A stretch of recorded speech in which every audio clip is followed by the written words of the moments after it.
sort of batch of things that you didn't get to see that some of them I'm glad you didn't, and some of them I wish you would have, time permitting, but it wasn't. So here we go. Okay, now this is actually this wasn't a deleted level. This was the prototype that the team put together. I don't even know what the date on this is, but 3 years ago, and it was really just to get the basic mechanics, not even tuned or anything, but you could run, you could swim, you could swing, and if you look at this level a little bit, you'll see we certainly didn't reuse any of the main art, but you'll see kind of like that shot there is sort of the precursor to some of the shots we have in the game. The rope swinging mechanic, and a lot of this, so you'll recognize if you've played the game and remembered the game, you'll recognize some of the level when you pull into Athens at first. This bottom section is based on that, and the whole cliffs that you climb here, we actually just sort of ripped these out directly from the demo and built the cliffs level, the Cliffs of Madness or the Cliffs of Insanity. I forget what we ended up calling it. God, it's amazing to see this little guy running around. He looks so not like Kratos. That guy there was the original Cyclops who's dying, who just never really looked like a Cyclops. He just looked like a big guy with a stick. And then this was the room, the only room that we built that was like the final room, and everything else was kind of rough. And I remember seeing this and going, everybody saw this and said, man, this looks awesome. And then we were like, yeah, but how in the hell are we gonna get, all the levels in the game looking as good as that? And I don't know if we ended up getting them all looking as good as that, but I think we came a lot closer than I thought we would. This level's pretty cool. This was our test level for the Icarus wing. So when Icarus and Daedalus, the Icarus story where he flew too close to the sun with the wings that he had made, and the wax melted and he fell to his death. That was sort of the inspiration for the mechanic. And I still love this. I absolutely wish this had made it into the game. We just, it really came down to time and going, you know what, let's focus, let's get our fighting really good, and let's get our platforming better, and let's get our puzzles working, and maybe we can come back to this. And as is often the case, you just never have the chance to. So I'd love to see something like this, in future God of War titles, because I think it's a great, it's just fun. I mean, it's fun to fly around. And what was cool about this is it wasn't just a flying level. It was, you could land and you could walk around, and it was a seamless experience versus, now it's time for the flying level. So that was pretty cool. Yeah, I look at this now and I'm like, damn, we should have gotten that in. It would have been awesome. These were the original Harpies. They were a lot bigger. They still read better. They look awesome, but we just realized we needed more of like a bat-like, small, like little annoyance enemy. These guys played like the skeletons, basically, flying versions of the skeletons, and there just wasn't much of a difference in gameplay, so we ended up kind of shrinking them down and making them bats. And this was what we called the Mounting the Titan level, which is Kronos, the giant titan in the desert.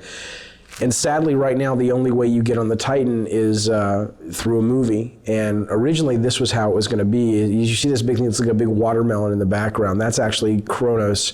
And Tobin, the designer, he's got him kind of moving towards the player, and those things that are falling are like mountains that are crumbling and stuff. So it's kind of like Kronos is rushing towards the player, crawling, and you're trying to run ahead of him in these platforming sections so that you can ultimately jump onto the structure that's on his back, and that'll lead you up to the temple.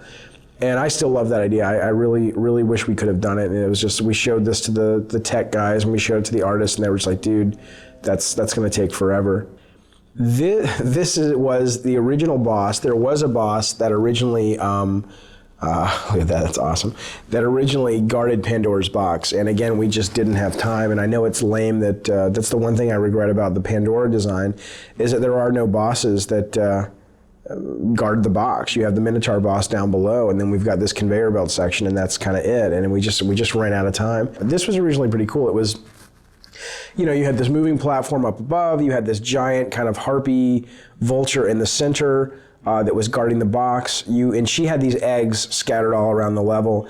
And in order to sort of entice her to fly around, you'd have to go find her eggs and break the eggs, and you'd kind of take the little baby birds inside and you'd kind of carry them around and use them as bait. And again, not only was it kind of a cool mechanic because you were slower as you carried these things around, but also I think it really helped with the character of Kratos. I mean, here he is, cracking open eggs and ripping out little infant birds and using them for his own his own desires and really pissing off this mama bird, I thought was pretty cool. So here's just another quick idea. These are almost like little sketches for levels, you know, where you have a big open environment and then you've got the walls come down and it becomes a maze, and you either do something and the walls come back up, or it's on a timer. I mean, we did tons of these things, you know, where I'd have an idea or a designer would have an idea and it was like, you know, try something like this. So this level is actually a level that we went so far as that we showed the press, we got it in magazines, and this was really a hard cut for us to make, and especially for me to make. I love the mechanic of it, and I love the platforming and the concept. And the concept was that you're riding this elevator, and you know, if you get knocked off, obviously you'll die. And if you get off the elevator, the idea was it was going to originally be being chased by this massive sandstorm. And the elevator was really the only thing. It was sort of a magical elevator that protected you from the sand. And if you got off the elevator would bypass you and the sandstorm would engulf you and kill you. And the two things we didn't have time to do is we didn't have time to tune it, and we didn't have time to build the sandstorm.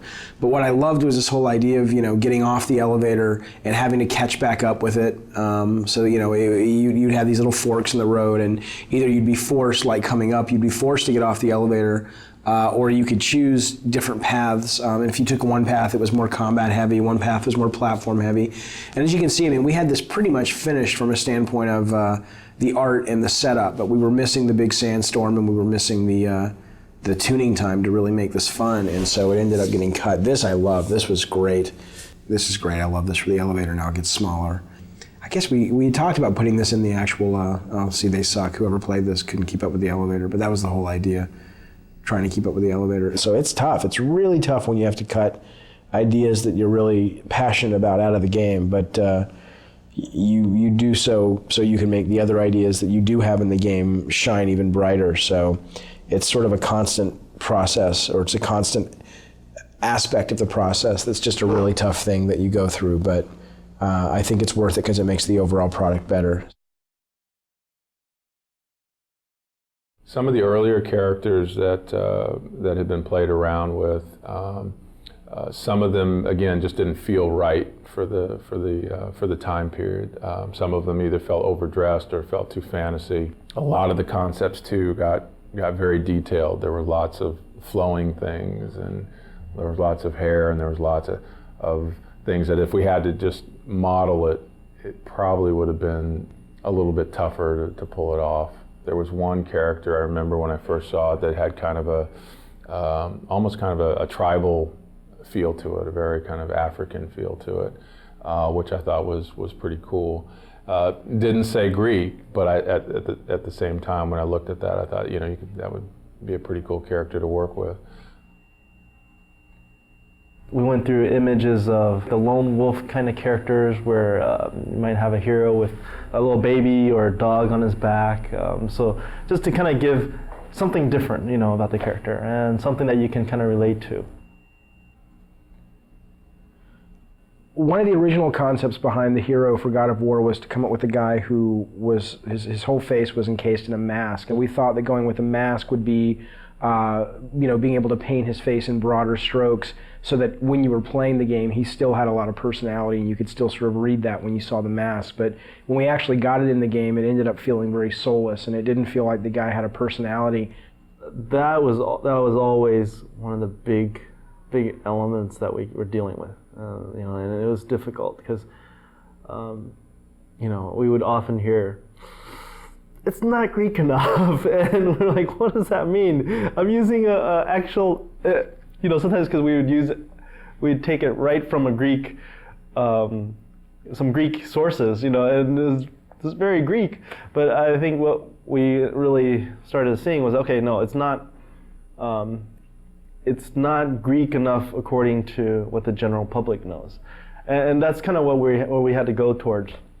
These are again very traditional. Some of these were very traditional kind of Greek images, and again, the more traditional it got, the more armor we put on him, the more he lost his individualism. Every time we put something on, you know, Dave felt like, he doesn't look brutal anymore, and we started realizing brutal also kind of related to the primal part of him, you know, and so we did spend a lot of time going through that, but in the end, we ended up still taking his clothes off, and that's what we went with. So.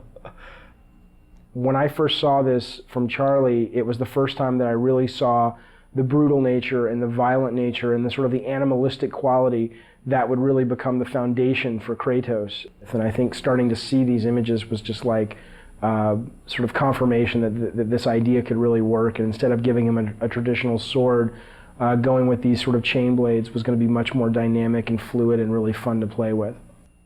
The main goal for the character in the game was always to create someone that looked really brutal and really nasty and really violent. Instead of sort of going down the traditional route of a iconic Greek hero with the plume helmet and the skirt and the toga and the sandals, we wanted someone who really made the player feel like he was being able to unleash his dark side. So the idea was always, how can we make him look more brutal? How can we make him look more violent and impulsive and nasty? And that desire always superseded sort of historical accuracy. So while you look at this guy and he may not totally feel at home in ancient Greece from a costume standpoint, I think he achieves the greater purpose, which is to give players a character that they can play who really does let them just go nuts and unleash the nasty fantasies they have in their head.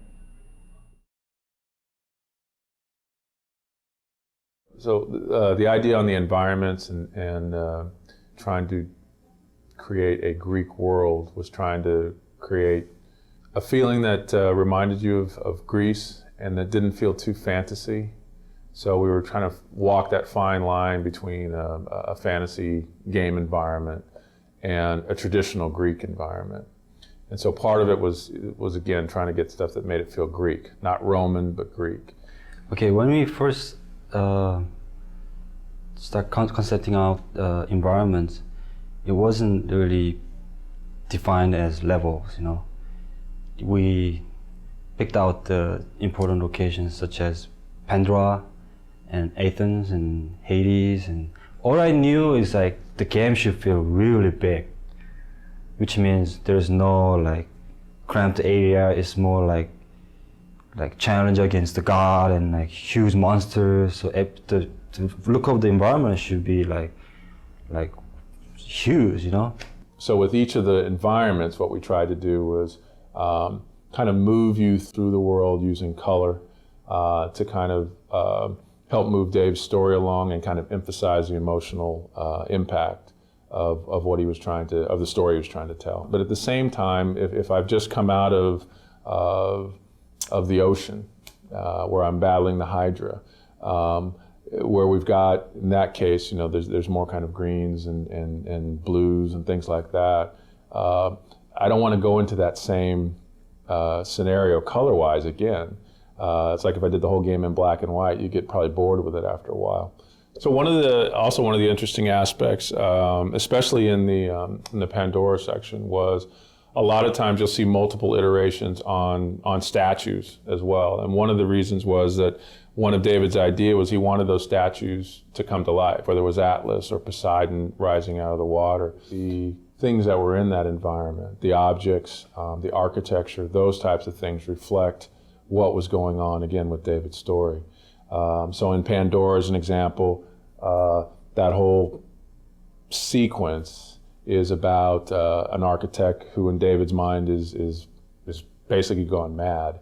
And so the idea was the structures, the traps, the visual look of that should begin to reflect kind of a madman in some instance.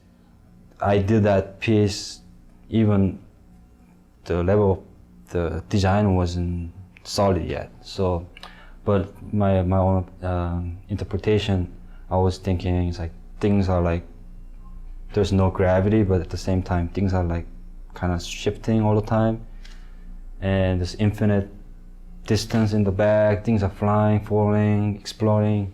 The Mountain Olympus, that one particularly, it's not for the game art. It's more like, okay, we want to talk about Mountain Olympus, so where's the image? That kind of thing. The goal of the world of God of War was really to create a place that felt like, you know, a giant theme park ride, you know, or a giant set on one of these great high adventure movies. And places that you'd really want to explore and spend time in and really feel like you were having this grand adventure. And I think these guys, week after week, continually were able to come up with set pieces and ideas that they just top themselves constantly and continually.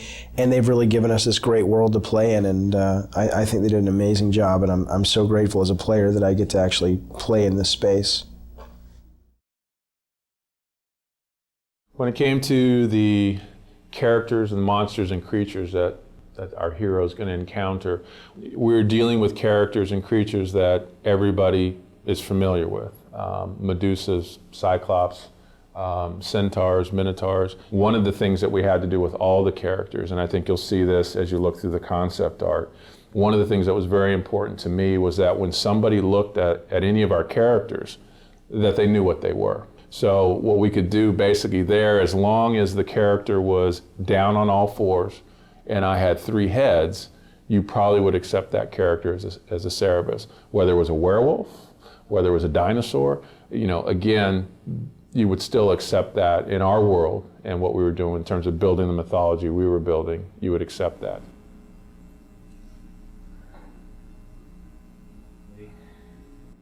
As far as a game creature is concerned, mostly what was fascinating me was the deep sea creatures and how freaky they look. And I was trying to pull up on some of that, and did a number of different types of hydras. I was told, okay, Ares would be maybe 90% elemental, 5 or 10% human. And so that's kind of what I was going for on these beginning ones. He's just pure power, almost like he's this unstoppable force. And then, Dave liked it. It's just he wasn't sure how we would do it. Probably was a slow transition towards being more human. So it's still kind of a huge guy, but he's got all this armor on that allows him to do all these things. So the idea was, again, to move a character into something that, again, would be a little bit more in the horror direction. And again, what it allowed us to do was get characters that were still reminiscent of what they were supposed to be in Greek mythology, but were uniquely ours. So once we started moving in that direction, again, it opened up a whole new kind of avenue of ways to explore those characters.